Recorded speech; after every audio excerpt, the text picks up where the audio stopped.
Shalom, selamat pagi, salam sehat dan salam damai sejahtera buat kita semuanya dimanapun kita berada. Jemaat Tuhan yang berbahagia, sebelum kita mendengarkan firman Tuhan di pagi hari ini, saya mengajak kita untuk bersama-sama berdoa. Marilah kita berdoa. Kami mengucap syukur atas kasih dan rahmat yang Tuhan berikan buat kami di pagi hari yang berbahagia ini. Karena kasih setia Tuhan masih kami rasakan tak berkesudahan di dalam hidup kami. Terpujilah Engkau ya Bapa yang selalu memberkati hari-hari hidup kami. Biarlah kami tetap setia, biarlah kami tetap berpengharapan hanya kepada Tuhan saja. Firman-Mu yang akan kami terima, biarlah Roh-Mu yang kudus yang memberikan hikmat kepada kami masing-masing, untuk kami boleh dapat mengerti dan dapat hidup seturut dengan firman Tuhan. Berfirmanlah Engkau ya Bapa, kami siap untuk mendengarnya. Amin. Jemaat Tuhan yang berbahagia, dimanapun kita berada, yang menjadi renungan buat kita pada hari ini, hari Sabtu, di akhir pekan, juga di akhir bulan Agustus, tanggal 30 Agustus 2025, yaitu yang tertulis di dalam kitab Yesaya pasal yang ke-8, ayatnya yang ke-17. Beginilah firman Tuhan. Saya membacakannya buat kita dari terjemahan baru edisi yang kedua. Maka aku hendak menantikan Tuhan yang menyembunyikan wajahnya terhadap keturunan Yakub. Aku hendak berharap kepadanya. Dalam bahasa Batak Toba dikatakan, alai anggoau marpakirimon tu Jahobado, naung manabunihon bohina maradopon pinopar nisi Jakob, jala huhalunguton ibana. Demikianlah firman Tuhan. Saudara-saudari jemaat Tuhan yang terkasih, yang berbahagia, dimanapun kita berada dalam hidup ini, setiap kita, pribadi lepas pribadi, pasti pernah mengalami musim yang hening. Di mana masa-masa ketika kita merasa bahwa setiap doa-doa kita itu seolah-olah menggantung di langit, tidak sampai kepada Tuhan. Kita merasa seolah-olah setiap seruan dan permohonan yang kita sampaikan kepada Tuhan itu entah kapan datang jawabannya. Entah kapan Tuhan akan memberikan setiap jawaban dari setiap doa kita. Saat dimana kita merasa bahwa pertolongan Tuhan itu tidak terlihat di dalam kehidupan kita. Dan saat kita merasa bahwa arah hidup kita ini terasa suram dan terasa kabur. Maka di tengah situasi seperti ini, mudah bagi kita untuk kehilangan harapan. Mudah bagi kita untuk kehilangan semangat. Mudah bagi kita untuk berputus asa, Bapak Ibu. Namun, Yesaya melalui ayat yang telah kita baca tadi memberi teladan bagi kita pribadi lepas pribadi, bagaimana seharusnya saya, bagaimana seharusnya kita semua untuk bersikap, menanti dan tetap berharap hanya kepada Tuhan saja. Meski Dia tampak seperti menyembunyikan wajah. Bapak Ibu, saudara-saudari jemaat Tuhan, Yesaya hidup di dalam masa kesuraman, hidup di dalam masa kesulitan, hidup di dalam masa pengharapan yang semu. Bangsa Yehuda terseret di dalam dosa. Maka Tuhan menyatakan penghakimannya kepada mereka. Tapi satu yang luar biasa, Yesayas tidak hanyut di dalam keputusasaan. Yesayas tidak jatuh di dalam keputusasaan.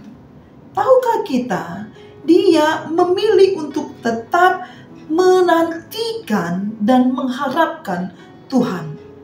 Di tengah-tengah situasi yang begitu sulit, di tengah-tengah situasi kehidupan yang begitu mencekam, di tengah-tengah situasi bangsa-bangsa yang menerima penghukuman daripada Tuhan.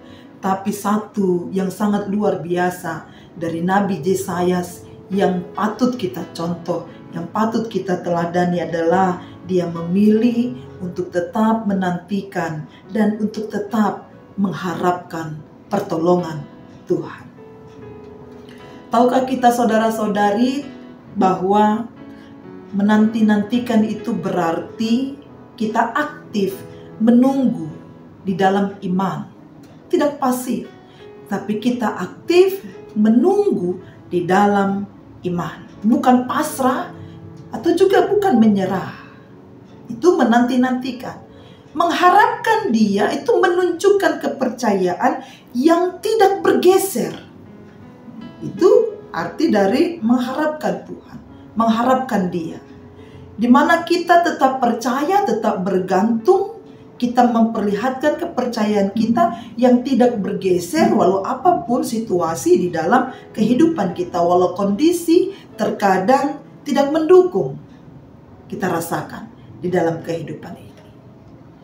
Maka dari itu jemaat Tuhan yang berbahagia, di pagi hari yang berbahagia ini kita diingatkan kembali, kita diteguhkan kembali supaya kita tetap seperti Nabi Yesayas, supaya kita tetap menaruh kepercayaan kepada Tuhan. Terkadang walaupun situasi kehidupan kita itu tidak mengenakan, tidak membuat kita merasa bersuka cita, membuat kita merasa putus asa, tetapi tetaplah menaruh kepercayaan hanya kepada Tuhan saja. Mari kita aplikasikan ayat ini di dalam kehidupan beriman kita, Bapak Ibu, supaya di pagi hari ini ketika kita akan menapaki, melanjutkan, memulai setiap aktivitas kita, kita percaya, oh Tuhan menjadi pengharapanku. Tuhan akan tetap menjadi sandaran hidupku. Aku tidak akan kecewa. Kendati pun dunia mengecewakan, kendati pun orang-orang di sekitar kita mengecewakan kita. Yang pertama, Bapak Ibu, saudara-saudari, Tuhan tidak selalu terlihat, tapi percayalah, dia selalu ada. Saat kita merasa Tuhan sangat jauh dari kita, saat kita merasa jalan-jalan Tuhan itu sangat sulit kita tapaki dan sangat sulit untuk kita jalani, itu bukan berarti Tuhan, dia itu meninggalkan kita dalam segala pergumulan dan dalam setiap persoalan kehidupan kita. Terkadang Tuhan menguji setiap hati kita. Apakah kita tetap setia mencarinya? Atau kita hanya mencintai kenyamanan di dalam Tuhan? Percayalah, Tuhan selalu ada di dalam setiap persoalan kehidupan dan pergumulan kita. Dia tidak akan pernah meninggalkan kita. Dia tetap setia berada untuk mendampingi kita. Pendampingan Tuhan itu akan selalu nyata di dalam kehidupan kita. Maka tetaplah mencari Tuhan. Ini yang pertama. Yang kedua, iman sejati itu akan terlihat saat tidak ada jawaban. Siapapun bisa percaya dan angkat glory bagi Tuhan, Bapak Ibu, saudara-saudari, ketika Tuhan menjawab doa kita, betul? Betul. semua kita akan percaya dan semua kita akan bersuka cita. Semua kita bisa angkat glory bagi Tuhan, puji-pujian bagi Tuhan ketika Tuhan menjawab setiap doa kita. Tapi ketahuilah, iman sejati adalah ketika kita tetap berharap meskipun tidak ada tanda-tanda perubahan. Tapi kita tetap berharap. Tapi saya dan Anda sekalian tetap berharap kepada Tuhan. Itu namanya iman sejati. Nanti pun kita merasa, oh Tuhan, kenapa doaku sampai sekarang belum Kau jawab? Kendati pun seperti itu, kita tetap percaya dan kita tetap berharap. Meskipun tidak ada tanda-tanda perubahan. Mazmur pasal 25 ayat 3 berkata, Bapak Ibu, tidak seorang pun yang berharap kepadamu akan mendapat malu. Menanti Tuhan bukanlah hal yang sia-sia. Tidak. Menanti Tuhan bukan adalah hal yang sia-sia. Waktunya selalu tepat dan jawabannya itu selalu baik. Karena Tuhan akan memberikan yang terbaik. Karena Dia tahu apa yang baik bagi kita. Bukan seturut dengan standar kita, tetapi seturut dengan kehendaknya Tuhan. Tuhan berkata kepada kita hari ini, jangan menyerah. Tetaplah berharap, aku sedang bekerja. Meski engkau belum melihatnya. Maka dari itu Bapak Ibu, saudara-saudari, dengan firman Tuhan ini tetaplah berharap kepada Tuhan. Kendati pun kita merasa keheningan Tuhan itu selalu ada di dalam kehidupan kita. Ingatlah, jangan menyerah, jangan berputus asa, jangan galau, jangan lari daripada Tuhan. Tetaplah berharap. Dia sampai saat ini masih bekerja dan akan terus bekerja meski kita belum melihatnya saat ini. Kiranya Tuhan Yesus yang memberkati kita semua. Taruhlah dan percayalah hanya kepada Tuhan. Berharap hanya kepada Tuhan. Setiap orang yang berharap kepada Tuhan dan yang menaruh pengharapannya hanya kepada Tuhan, dia tidak akan sia-sia dan dia akan selalu merasakan sukacita di dalam kehidupannya. Tuhan Yesus memberkati kita. Apapun aktivitas kita satu hari ini, biarlah Tuhan yang selalu mendampingi kita dan berjalan beserta dengan kita. Haleluya. Amin. Kita berdoa. Terima kasih buat firman-Mu ya Tuhan. Mengingatkan kami pribadi lepas pribadi agar selalu berpengharapan hanya kepada Tuhan. Menaruh kepercayaan kami dengan utuh dan benar hanya kepada Tuhan. Kendati pun terkadang kami merasa bahwa Tuhan seolah-olah meninggalkan kami. Tuhan seolah-olah jauh daripada kami.